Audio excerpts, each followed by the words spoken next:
There was that So, Melchizedek character that you had yeah, mentioned. yeah, we got the Mysterious guy, isn't Melchizedek. he? A lot of He, people debate about who he is, what character, what is his real name. Some people yeah, say Shem, some say an angel. Go ahead. yeah. I do not believe it's an angel. It's definitely human, and I think it's one of the big things that people seem to miss, which all of Exodus through Deuteronomy as well as the book of Hebrews should explain to you, is that there is an order. All right, so the idea of this concept of an order was, it was like a club. All right, it was it was the order, meaning the instruction for that specific priesthood, and there was men within that order. It wasn't just one person. So this is where understanding the priesthood as a concept kind of helps dispel the idea that it was an angel that was just one person hanging around as a king of an entire city. Angels don't come down and be kings of cities. Like this was that's not what the way the Father. That's not for angels. Like First Enoch 10-15 should clear that up for you. They live in heaven above. That's their place.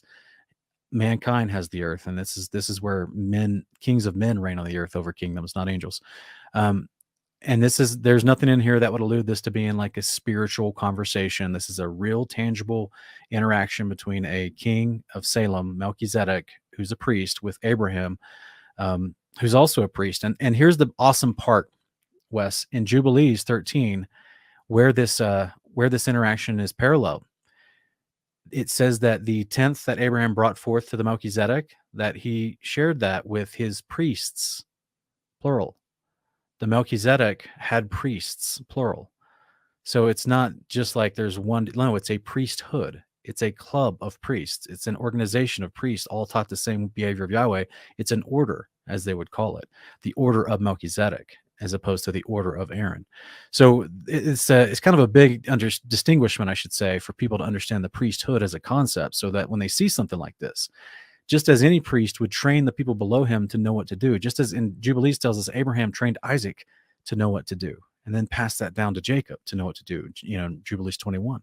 So the firstborn, right? Yeah. That would be the idea of why they would gather a priesthood. There's a collection of men dedicated in their heart to Yah that have to be taught how to minister at an altar before the Almighty, so that these sacrifices are cooked properly, seasoned properly, filleted properly, right? Disposed of properly. The sacrifices are shared with the people and the other priests properly. The burnt offerings are cooked properly for the Father, so everybody has a good time at that fellowship meal. So that reminds me of a metaphor, an analogy you've used to explain the priesthood before, in the sense of, if a king that was rich and powerful, had some enemies, he wouldn't want just anybody preparing his food and his fellowship meals, right? It's similar to, I hate to compare it, but the presidency and the White House, they don't allow, supposedly, outside food to be cooked and brought in. They have chefs on hand, on staff, that are trusted to not poison the food and things like that, right? So I really enjoyed that. That helped make sense of it for me. Good. Yeah, that's people forget, like, that this is a bad analogy. You gave a better analogy, but Hell's Kitchen, where he's like, yelling at these chefs he's trying to train to do 5-star dining or whatever. Yeah. Like that's, that there was no yelling at the other priest, but that's exactly what the high priest would do with the priest below him, and make sure they understood the proper procedure of things. And so that's why there's a discipleship. He didn't call anybody an idiot sandwich. No, okay. He didn't say the Passover lamb is raw.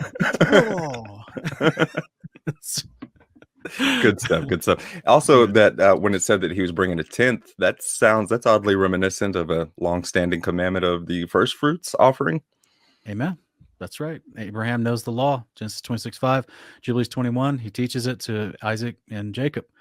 He knows, he's been taught the law. This is where Genesis 12 says an angel showed up and helped Abraham learn Hebrew so he could read the books of his fathers, both Enoch and his father Shem. So I think that, and the books passed down through Noah, and I think that they all knew proper behavior for bringing forward a tenth as tribute.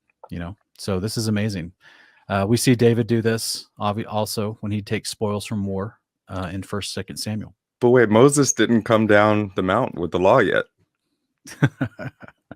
They already know it, isn't it? They already knew it. Yeah, I know. The audience knows what we're talking about. But if this is your first time seeing this, guys, the law is eternal. Father's instructions for behavior are consistent and the same throughout all of creation. And it's just that mankind has been struggling to learn and keep those learned behaviors throughout their generations, which is why it constantly has to renew that instruction through different generations that are wanting to learn them. So this is what we see with Abraham. He's a wonderful story. He wanted to learn them. He picked them up. He's teaching them. So it's great.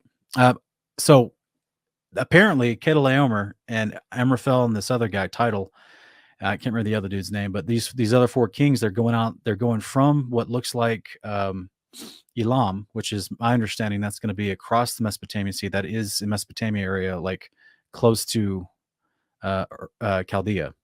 And they're going to be going across the Euphrates to the west, to the land of Canaan, and fighting all these clans, these Emim, these Horites, these Amalekites, like these Nephilim clans that are mentioned in Numbers and Deuteronomy, also in Exodus 23. And we're going to see it repeated in Genesis 15 as far as a promise to Abraham that Yahweh's like, I'm going to help you inherit all this land that these people are currently possessing.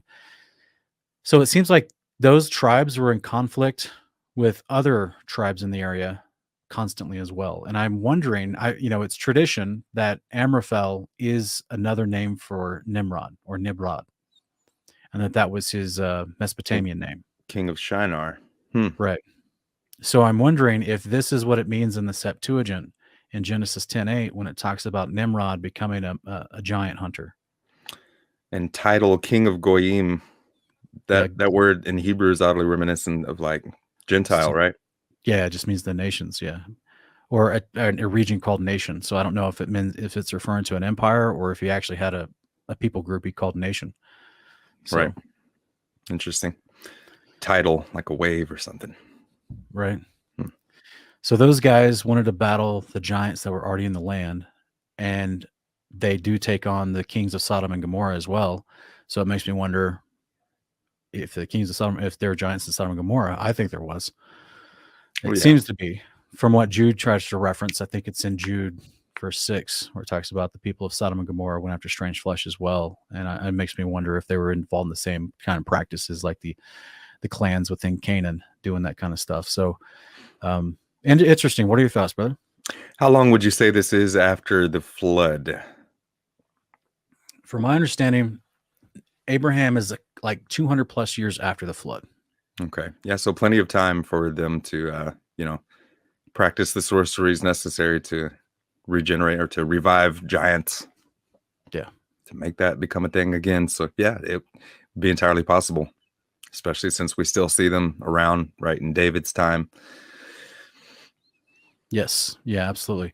So there's this big fight. Abraham realizes that his nephew Lot was taken as spoils of that war, as well as other people with Lot. And then this is just quite an epic little moment here where Abraham is like, all right, bring me my horse. Tell the men to, get their swords, put on their shields, strap up. We're heading north and we're going to chase down Kedorlaomer, which he apparently was the one being paid tribute by these other kings until there was a rebellion. He came to squash it. So it's like Abraham is trying to take on this guy. Okay. And he's only got 318 men, and that's fascinating to me.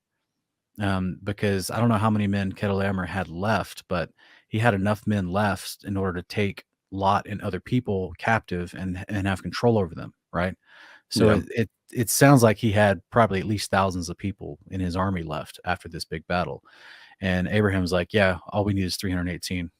We got and it. Father. Yeah, right. The Lord's with us. So it doesn't give us the details. That sounds like a wonderful movie to make in the future, the details of this night raid.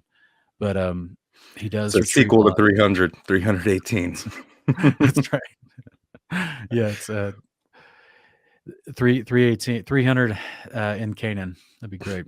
I just think it's fascinating that he does bring Lot back, and then apparently after he goes to pay tribute to the Melchizedek, the king of Sodom comes up and starts talking to Abraham. And I don't know if this is happening like at two different. We're just getting a summary, and it's like separated in time.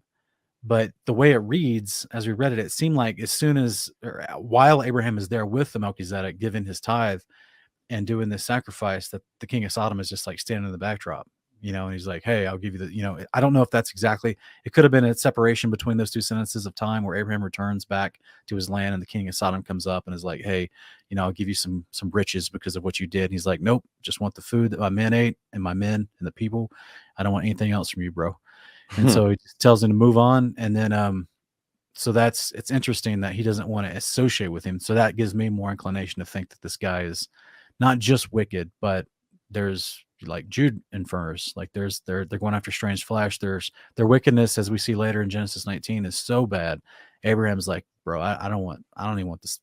I don't want you saying you bless me. I don't want a strap of sandal from you. You know what I mean? Makes sense. Yeah, especially if that's only a few chapters away when that whole event happens. Lot is kidnapped by him. Yeah. And I don't know if you've ever faced this in your life, Wes, but there is a principle that you don't always take money from certain people. Like you don't always accept a gift from everybody. It's a little point of wisdom I think we're seeing Abraham exemplify. Some people cannot give a genuine gift. It's all manipulation. Yeah. Yeah, I've seen that. Absolutely. Yeah. It's as if you accept that, then you then have to put yourself, subject yourself to bad treatment. Yeah. And so, yeah, that's played out a lot of times in many people's lives. So I don't know if people I've never heard pastors talk about that in reference to that event in Genesis 14, but that's what I would suggest people take away from that. Why he's rejecting any kindness or what seems to be kindness or gratitude from the king of Sodom. I think Abram knows better. There's some people you don't interact with. Yeah. And it's always said too, I'm not familiar with the practices of sorcery and witchcraft, but people do speculate that curses can be placed on exchanges or items. And so, you'd have to wonder if that wasn't maybe a possibility too. Yeah, well, we see that in Joshua 6, right? Where they take that dude tries to hide something he stole from Jericho under his tent, and then plague breaks out, and they're trying to figure out what's the cause of it. And they get to that dude, and he's got that thing under his tent. And he's like, "I'm sorry," and they're like, "Yeah, burn it with fire. You gotta cleanse that. You gotta cleanse that thing." And then this dude's, So yeah, there's I don't want to exactly call it a whole crux, but there's definitely something to do with something that's been dedicated to evil and consecrated to the enemy that the Father has to either destroy or have it purified before it can be accepted by the righteous. Good stuff. Yeah.